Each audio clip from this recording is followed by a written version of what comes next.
Hello, everyone, and welcome back to the Avoid Overload podcast. I am one of your hosts Nate Dufresne, aka Natalus, alongside my co-host James Brandt, aka infamous_Jamie on Twitter. And if you need any of our other handles or need to find us anywhere else, let us know. So this week we're going to start off just like we do every week. And Jamie, tell us what you're drinking. I'm having a Ballast Point Even Keel IPA, which they say is a session IPA. It's only like a 3.8 Okay. APV. It smells great. For being a session IPA, it tastes really good. Yeah, very nice. So you have 6 of those lined up for the podcast then? Yeah, oh yeah, I I'm mean, gonna knock all 6 out. it's a session beer, so you gotta knock out 6 of them. I think that's mandatory. I should say that on the label. And this week, I am partaking in a Dogfish Head 75-minute IPA. I did happen to buy the big boy, the like 22-ounce bottle. I've had this once before. It's a bottle conditioned India Pale Ale with maple syrup, 7.5% ABV. And for those of you watching, I'm drinking it out of my super classy Bubblegum Shrimp cup. So thank you very much. So good. All right. Well, again, thanks everybody for coming back. And we're going to kick off some news. Jamie, why don't you get us started? All right, the first thing we have is Google bearing a little bit of responsibility after their self-driving car hit a bus all by itself. It's awesome. Yeah, It took too long for this to happen, I think. I can't imagine that little tiny car doing much damage to a municipal bus. No. But it says that the crash may be the first case of one of its autonomous cars hitting another vehicle and the fault of the self-driving car. Right. I think it is that's what the it key. is. That's the key. So a couple little things here. Number one, it was going less than 2 miles per hour. The bus was doing 15. Yep.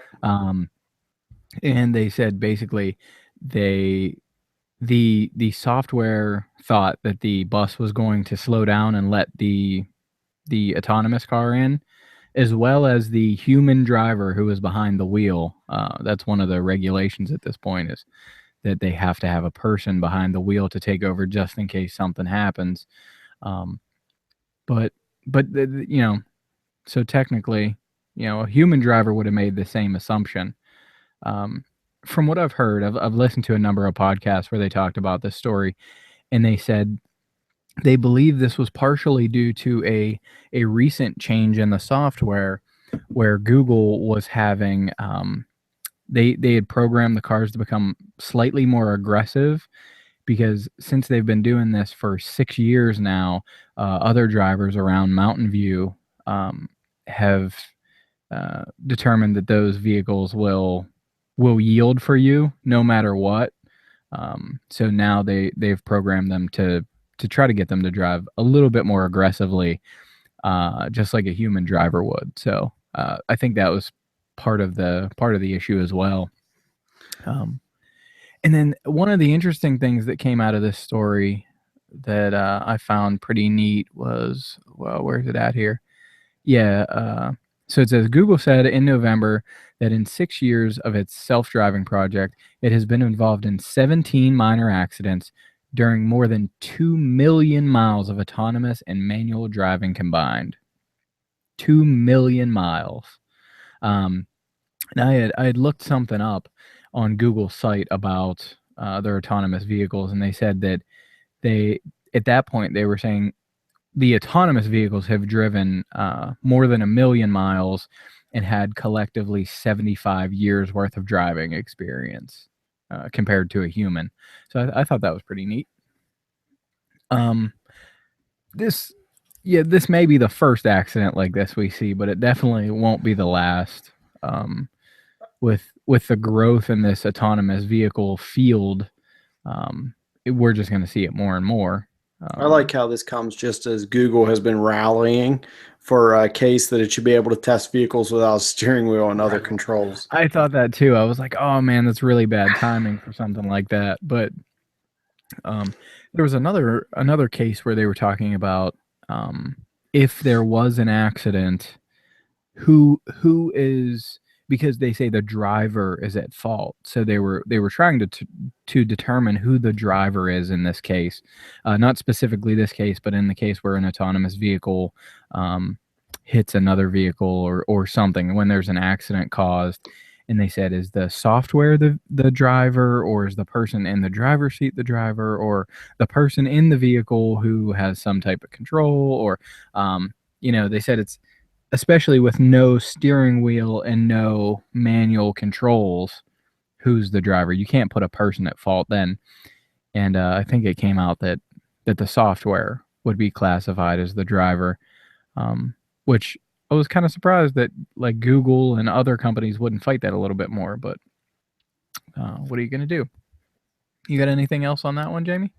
No, I thought it was really interesting. It's really surprising because I think the national average on a crash is like 1 in every 26,000 miles. Right. So the fact that they've driven 2 million and have had 17 accidents is pretty remarkable. And they said with all the other ones, it was a human at fault for all those accidents. All right. So next up, Android Auto update now available at Chevy dealers. So Chevy had a press release on March 1st stating that certain 2016 Chevy vehicles are now eligible to have an Android Auto update installed on their vehicles. I believe it's all of the vehicles that have the 8-inch MyLink system, I believe is what they call it. So there's a 7-inch. They said the 7-inch MyLinks already have Android Auto or Apple CarPlay, so they don't require the update. But it's certain 8-inch MyLink systems that will need to be updated, and they're going to contact the owners of those vehicles and determine what the best way is for them to come in and get that update. They said it's going to take roughly 30 minutes to do the update. I'm like, I can imagine. I can't imagine being a mechanic now, and now they're like, okay, now you have to do firmware updates on vehicles as well. But I guess they've been doing that for a while. I mentioned a number of podcasts ago that we had to have a firmware update on our Equinox for transmission shifting. So I guess that's nothing new. I like how this update's going to be free too. I mean, there's no cost to it. That's nice. I think that's just Chevy doing the right thing, especially because they're all this year. They're 2016 models. They haven't rolled out their 2017s yet, as far as I know. So they're doing the right thing. And that this will make it so the other interesting thing is that they're putting Android Auto and Apple CarPlay on with this update. So depending on what type of phone you have, it'll work either way once you plug your phone in via USB. But yeah, I think Chevy's doing the right thing there. All right. One of my uncles has a new Chevy Silverado. It's on the list. Yeah, I'll have to see because I know he has a screen in his. I don't know if it's a 7 or an 8-inch, but I'll have to see what he has and tell him he might be eligible for an update. Alrighty. That's all I have. Jamie? Up next, we have McDonald's. MacDo. Oh, yeah. You can turn a Happy Meal box into a virtual reality headset. You can get a Google Cardboard for free. It's pretty cool. Yeah. I have to admit. It's going to trial run in Sweden. There are only going to be 14 restaurants that are going to do it. The price is going to be $4.10 for the Happy Meal, which includes your VR set. You just tear along some perforated lines, fold, insert the VR lens, which is included, and a smartphone. It says you have to bring your own, which is kind of obvious. And no, that should be included. That's bull. That should be the toy inside. It should have an OLED screen in it. My only thing is I can't imagine going into McDonald's and giving my little kid my cell phone while they're eating. To put in their greasy Yeah. greasy Happy Meal box. Um, let's see. Did I miss anything? They made 3,500 of them. So this is going to be a fairly large trial run. Yeah, this is very cool. Um, it says that uh, they made a skiing game uh, that's they said it's tied to the Swedish Sportlov recreational holiday where many families go skiing. So McDonald's had a skiing themed VR game made called Slope Stars, um, which is part of all this. And then you can turn them into the red boxes into what they call happy goggles. It's a great name. Yeah. Let's see. And then apparently, Pizza Hut. This came after Pizza Hut did something where you could turn their pizza boxes into movie projectors. I didn't know about that. I'm gonna have to look into that. So I want a Pizza Hut pizza box projector. I'm pretty upset that I don't have one of those. Again, I want to put my smartphone in a really greasy pizza box. This is unacceptable. Yeah. So I think that'll be cool. I think that Google Cardboard and those types of things are catching on, and VR is really just on fire right now with the what Oculus Rift releases this month. I think the dev kits for HoloLens go out this month. So then you have HTC has one and Samsung has one. So we're really seeing some growth in this market. And McDonald's has to get in on it, I guess.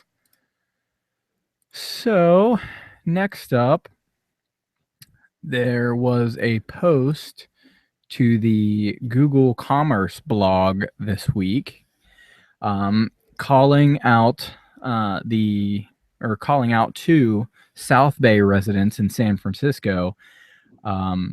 So Google released a new app this week that allows you to do contactless, essentially like no interaction payments, with a new app called what is it? Google Pay? Is that what they call it?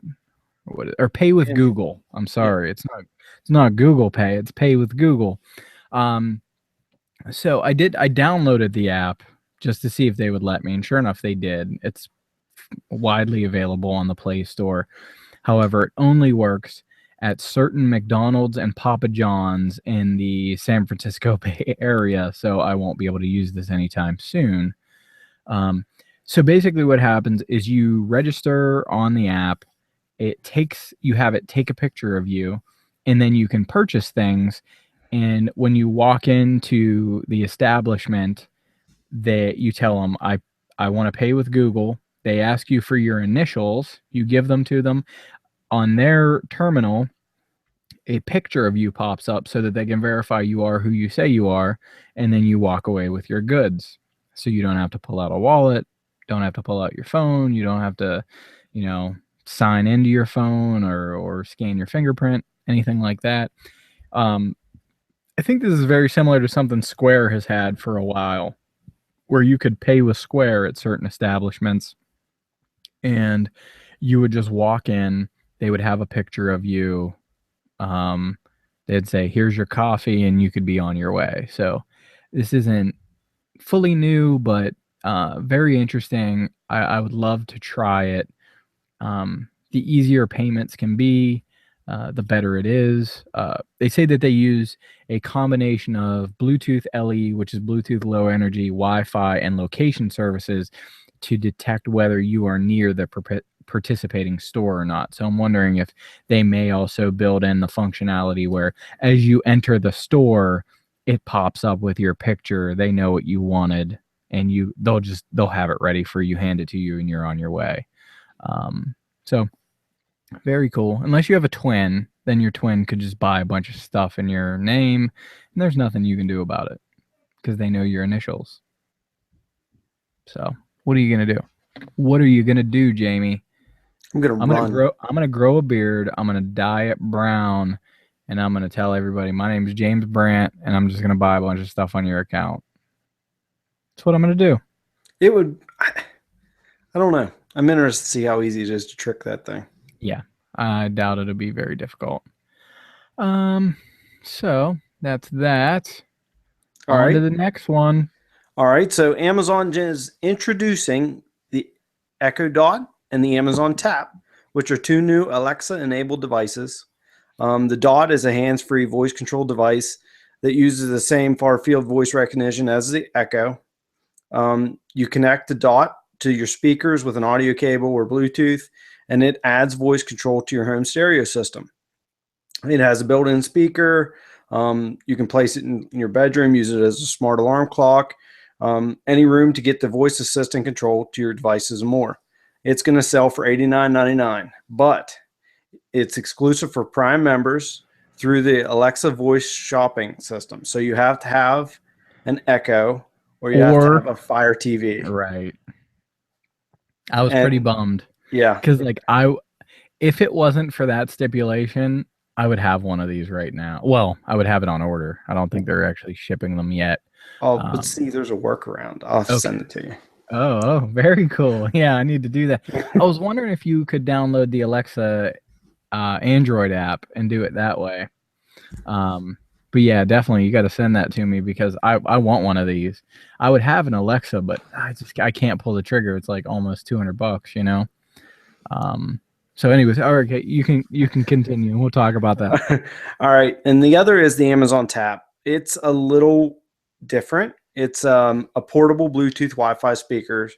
It gives you the great sound, but you have to tap the microphone button and ask for whatever you want: music, news, information, order a pizza. It has dual stereo speakers with Dolby processing.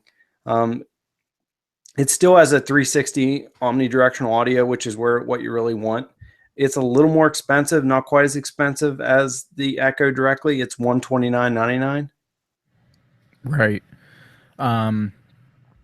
So again, this is something that's really interesting. I really would have liked to have seen this come in at under $100. $99.99 I think would have been a good price point. However, depending on how good the speaker is, it could still potentially be a really good deal.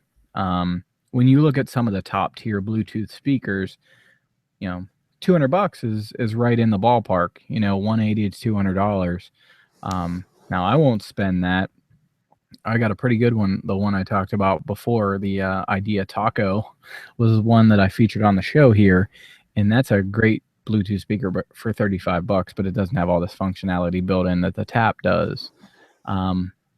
Do you have any interest in these types of devices, Jamie? I want an Echo. I really do. Me too. I don't think it'll be too long from now that I'll either get one of those or use that workaround to buy a Dot, because really I think the Dot would kind of scratch my itch. It's like half the price, and I can hook a Bluetooth speaker up to it, or just any speaker, and I would have essentially the same functionality. Because really what I want is the smarts. I'm not sure how good of a speaker the Echo is. I think it's okay, but I don't know what the quality is. But really, I want the Alexa functionality. And the Tap doesn't get me as much. I do like that it has like a wireless charging base. That's nice. Now, if they made it so that whenever it's charging in the dock, you don't need to press the button, the mic is just always listening like the Alexa is, I'd probably buy one. But I don't like that you have to press the button on it. That's the kicker for me. There you go. I added in the notes how you can do it. Oh, perfect. Let me see. All right. Yeah, so we will have that in the show notes. If anybody else wants to take advantage, I'm going to look at this after the show, and maybe I'll have one of these ordered. Cool. So do you have anything else to say about that? I was really excited to see these. They've been kind of hinting at them for a while, that Amazon was saying they were going to have a more portable Echo-like device that they were going to announce, and that was the the Amazon Tap.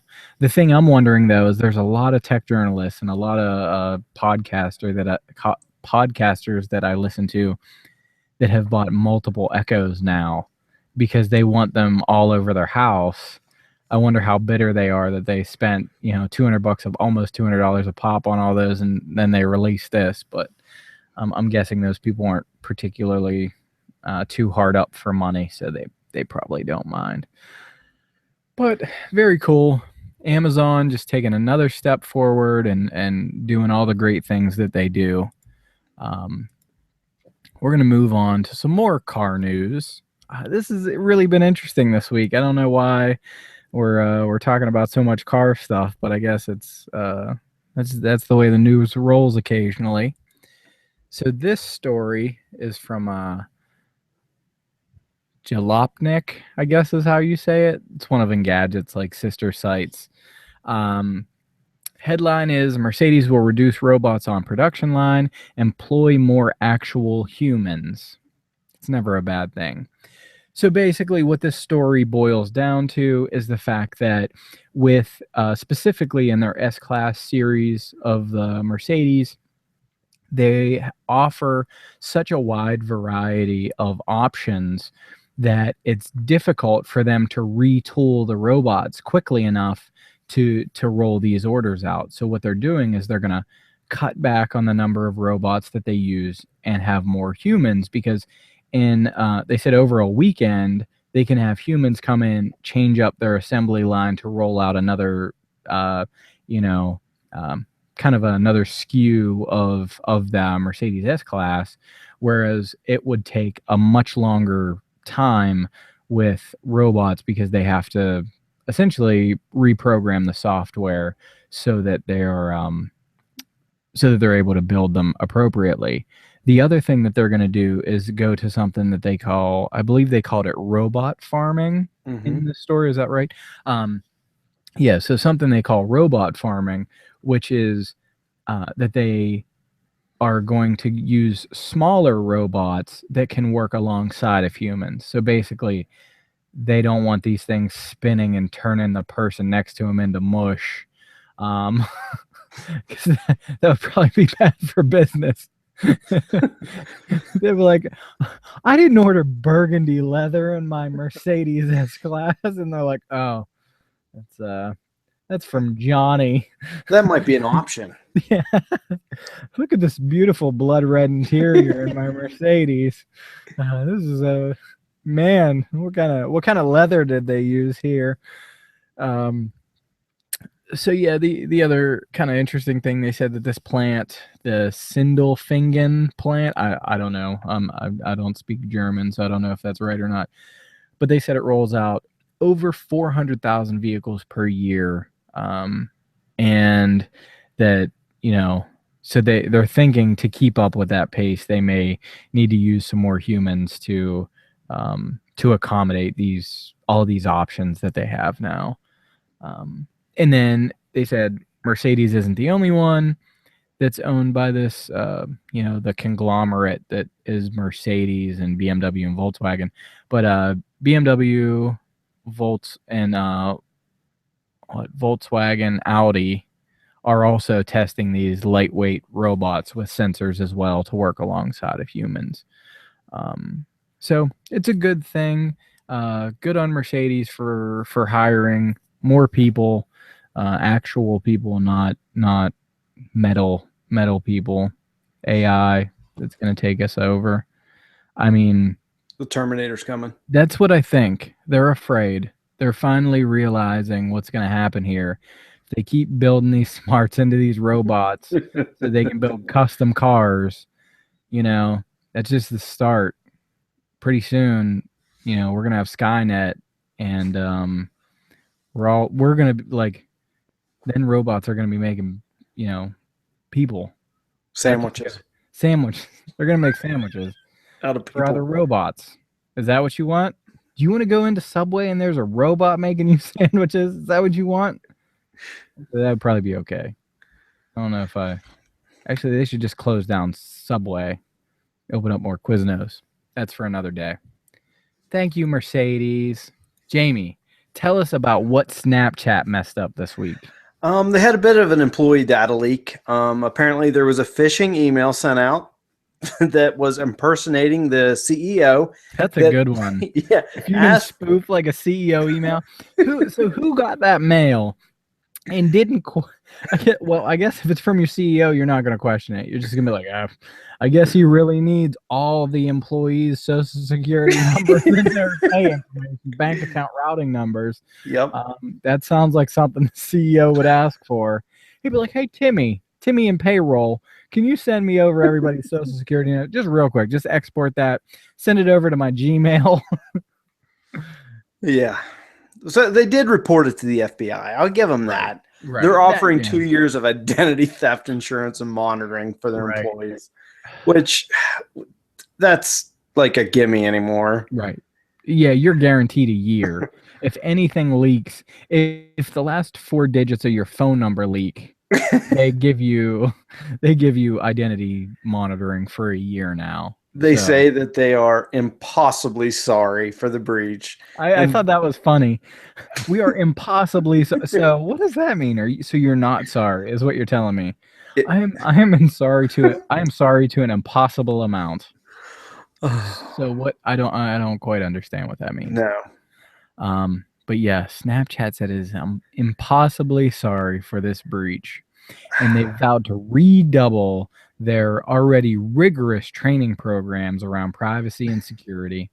That's the thing. That's the problem. That's why we need Skynet. That's what I was saying. You can't socially engineer a robot, people. Come on now. Do you think the Terminator could be socially engineered? No. He didn't care. He just blast you in the face with a shotgun. Tell you he'll be back. I would like to know. You're working at Snapchat, so you're fairly just well off. People all day. Sending what D-pics. made you think that you needed to provide that information? Like, right. I think they definitely need to go back and redouble their efforts on teaching their employees what is appropriate to send to someone and what is not. And even if the CEO is asking you for information, maybe you should go to your manager and be like, why did the CEO just email me this? I would like to know who gave up the information. Was this a low level employee who got an email from the CEO and was like, they're like, oh my goodness, the CEO knows who I am. He emailed me directly. Or was this like a VP? Surely.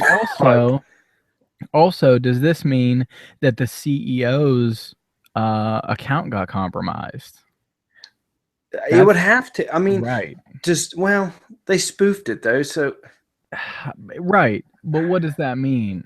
It could be either way. Right. That could mean a million things. My question at this point is, did the CEO's email get compromised or his account get compromised? Because that could be a whole nother bucket of worms that they have to deal with. Because like I tell people all the time, I don't believe for a second that Snapchat deletes your photos. I just don't. I don't understand. That doesn't make business sense for them to do that. They're gathering information about you. Yep, you signed that privacy agreement for a reason. Absolutely. They're not liable if any of your stuff leaks. So, but they'll be impossibly sorry. Right. We're going to redouble our efforts on being impossibly sorry. That's what they'll say next time.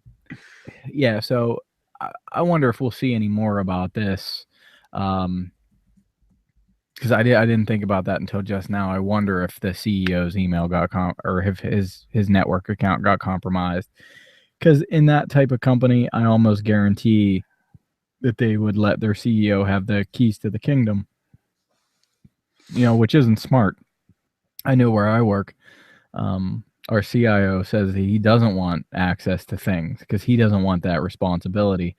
But I bet in companies like that where they founded it, they probably want the keys to everything. But so Snapchat, get your stuff together. Period. And lastly, our last news story this week. It's going to be a quick one. but it is a great one, people. It is official.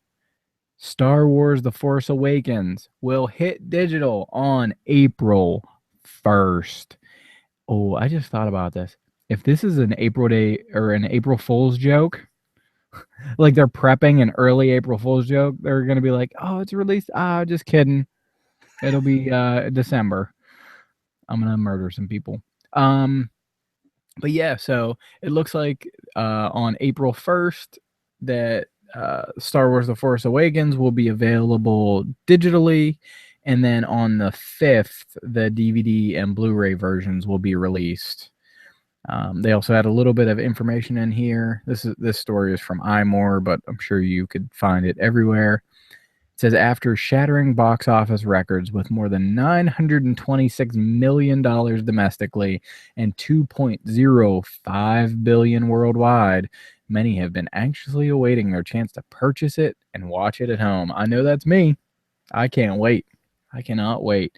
I was also looking, they talk about the pre-order bonuses that you get. It looks like with Target, you get a pack that comes with 20 minutes of bonus content, including never before seen interviews with Daisy Ridley, John Boyega, and then a deeper look into the movie's costumes and weaponry. Walmart will give you a combo pack, which features exclusive BB-8 packaging and an exclusive Star Wars Galactic Connections trading disc.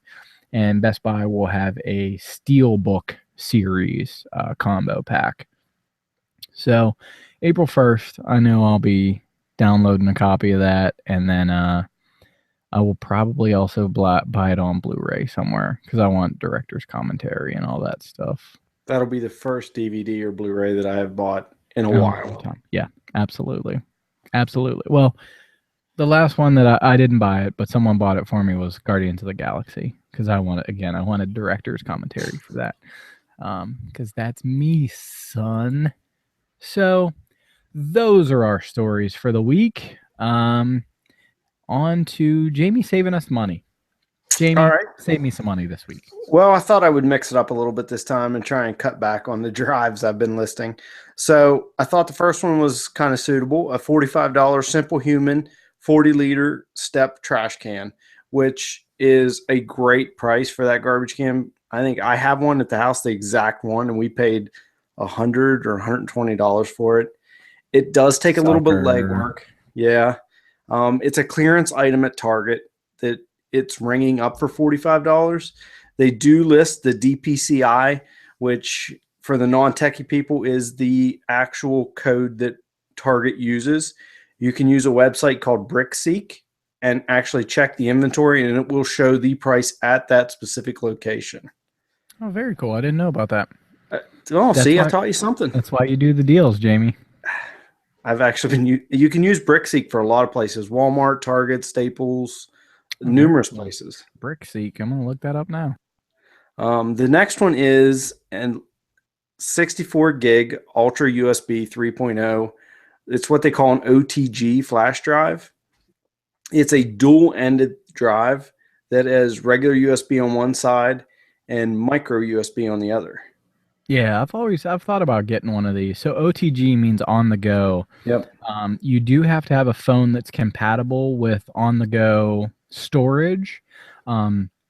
So you can look up via your manufacturer whether or not your phone supports OTG. But it's a lot do. I would almost guarantee if you have any reasonably modern Android phone, it's probably going to support OTG. Unless you're getting a free phone, they may not, but they may. So, go to your carrier's website or go to the manufacturer's website and look that up. I've thought about getting these a number of times just to I already back up pictures to 3 or 4 different locations, but I also just think it would be nice sometimes to throw them on a flash drive to give them to other people or whatever the case may be. And 64 gigs for $8 is pretty cheap for a flash drive. It does take a little bit of work to pull this off for $8. Staples price is actually $79.99. I was going to say that seems really cheap. They are price matching it to Adorma, which they will do, no questions, for Okay. $17.95. So you have to get that done. Then you have to go to the in-store kiosk and check out with it and apply an additional 5% discount to get it for $8.45. Okay. Oh, well, it's It's not not terrible to unreasonable. do, No. but it does take a little bit of work. Right. But still, so if you don't do the kiosk method, you can get it for 17 or 18. It's actually cheaper than that because it's 110%. Oh, okay. Very cool. Another good one, Jamie. All right. And the last one is a Canon T5 with the 18 to 55 millimeters and the 75 to 300 millimeter lenses for $260.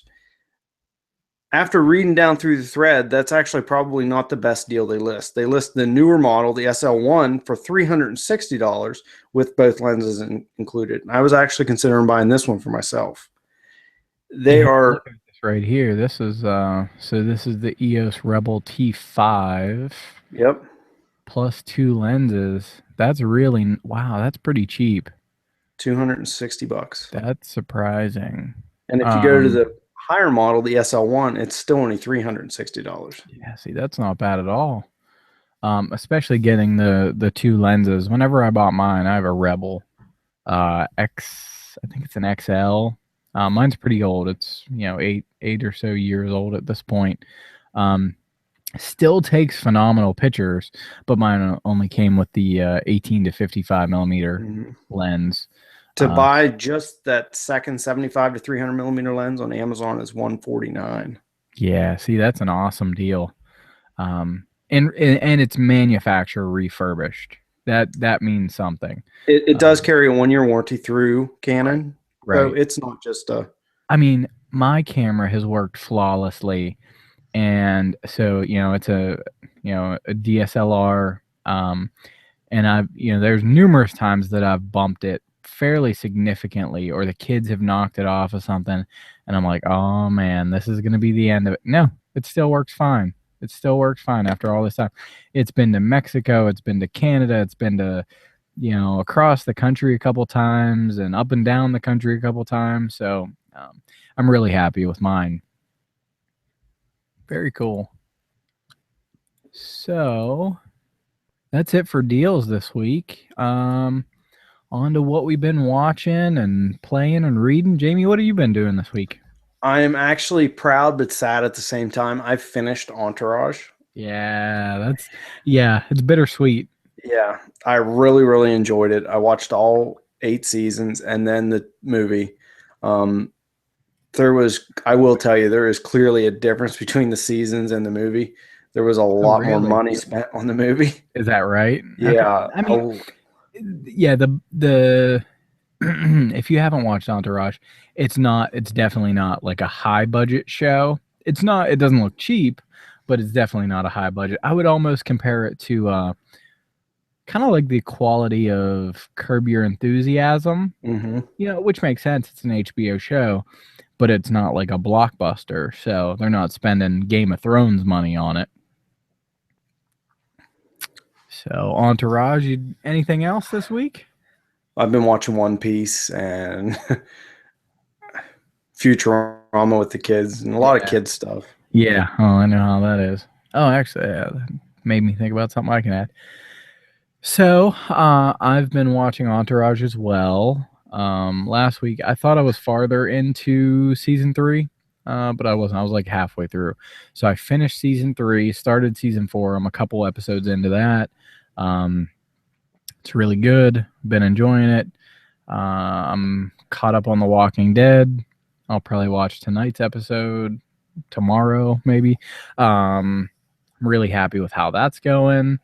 I took our 2 boys to see Kung Fu Panda this weekend.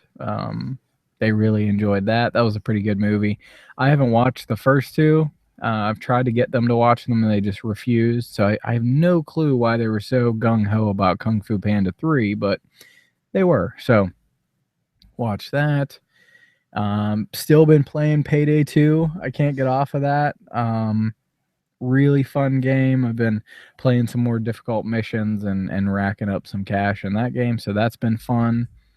Haven't read anything this week, but with my trip to San Diego coming up, I'm going to try to read some probably on the plane, and while I'm out there, I think I'm going to read some Walking Dead. And again, I think we are going to try to shoot for a recording next week while I'm gone. We may just do a shorter podcast or something, but that's it for what I've been watching and reading. Jamie, you got something funny for us this week? I actually do. I mentioned One Piece. My little boy is really, really into it. This was a clip toward the end of what is English dubbed. It's about the main character, Luffy, waking up on an Amazon lily, which is like a tribe of women only on the island. And he is butt naked, standing up while they're all watching him, walking around and demanding to get his hat back that one of them is wearing. It's great, where they want to know what that little bag is between his legs. And his description of what that is great. Yeah, it was pretty funny. So we'll have that in the show notes. I forgot to post the show notes last week. I won't make that mistake this week, but definitely that was funny. Mine was unintentionally funny. I would kind of classify it as corny, if forced. No, I'm not forced, but I'll classify it as corny anyways. So this was a video posted by Nintendo. I'm not sure how long ago. I want to say probably a year. I'm pulling it up now to see when they say that it's from. They posted, October 2014. So we're a year and a half out at this point. So what this was when Amiibos were first starting to roll out, and Super Smash Brothers was being released at the same time. The premise of this video is there are some teenagers sitting on the couch playing Smash Brothers, and they all like register their Amiibos before they start playing, and then they're really serious. It's like two guys and a girl. They're probably 17 years old or so. And the little brother walks in, who's probably 12 or 13. And, you can tell he kind of has a crush on this girl who's playing. And he wants to play with him as well. And they're like, no, you got to go tell your mom to take you to get an Amiibo, and then you can play with us, So he's like, Mom, I need an Amiibo. So, he's going and he's like oohing and awing over the Amiibos. It is like the corniest thing I've ever seen in my life. So then they show him, he's doing like, this is pretty long, but it's like 4 or 5 minutes. He's doing this, like, he's doing his training, and he's like up in the middle of the night with the covers over his head, like training his Amiibo. And then finally he takes it down, and they're like, oh, you ready to play? Did you get your Amiibo? And he pulls out his Mario Amiibo and like registers it. And then he like whoops everybody's butt. And, during the training regiment, like the girl helps him too.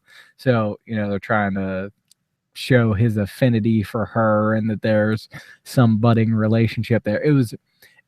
I found it really funny. It was like super corny. It felt like an early like 90s Nintendo, like an ad in the early 90s. Very funny. So check that one out. And we're going to go on to our picks, which looks like I'm starting us off.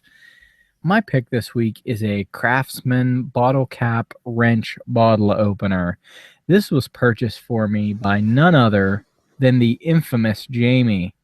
I don't think we ever determined how many years ago.